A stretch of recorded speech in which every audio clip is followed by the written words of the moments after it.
Iklim pada zaman silur. Pada zaman silur, iklim mulai menghangat dan menjadi stabil.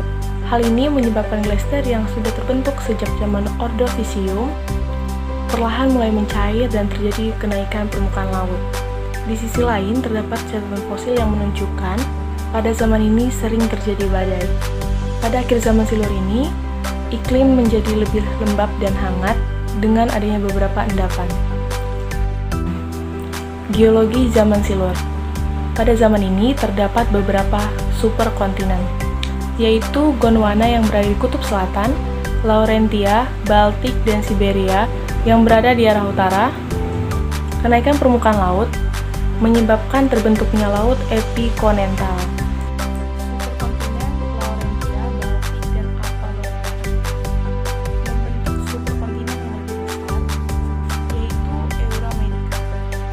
Selanjutnya kita akan membahas tentang fauna yang ada pada zaman silur, di mana pada zaman silur ini arthropoda mampu berkembang dengan pesat dan menguasai hampir seluruh permukaan bumi. Dengan salah satu contohnya adalah spesies Myriapoda dan Seliciret yang muncul pertama kali pada zaman silur dan mampu berkembang dengan pesat ke seluruh wilayah darat. Selain itu, ada spesies Trilobita yang mengalami kepunahan dan ada spesies Mollusca dan Echinodermata yang mampu muncul kembali dan beradaptasi setelah masa kepunahannya. Selain itu, ada beberapa jenis ikan yang muncul seperti Ostracodermata dan Acanthodes.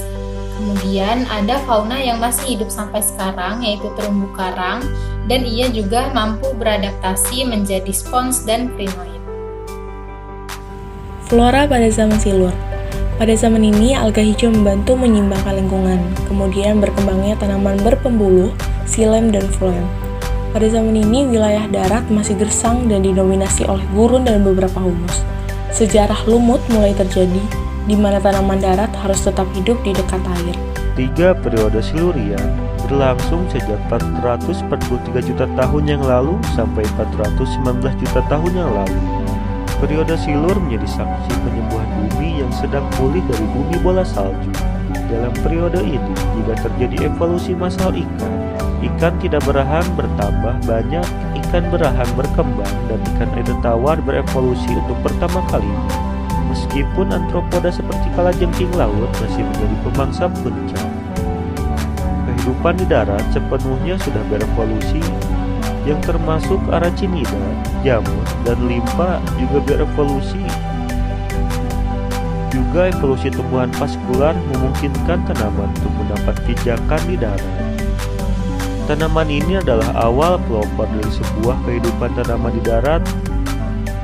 Pada periode ini terdapat 4 benua, yaitu Gondwana yang mencakup Afrika, Amerika Selatan, Australia, Antartika, dan Serbia, Laurasia yang mencakup Amerika Utara, Baltika yang mencakup Eropa Utara, dan Alofonia yang mencakup Eropa Barat.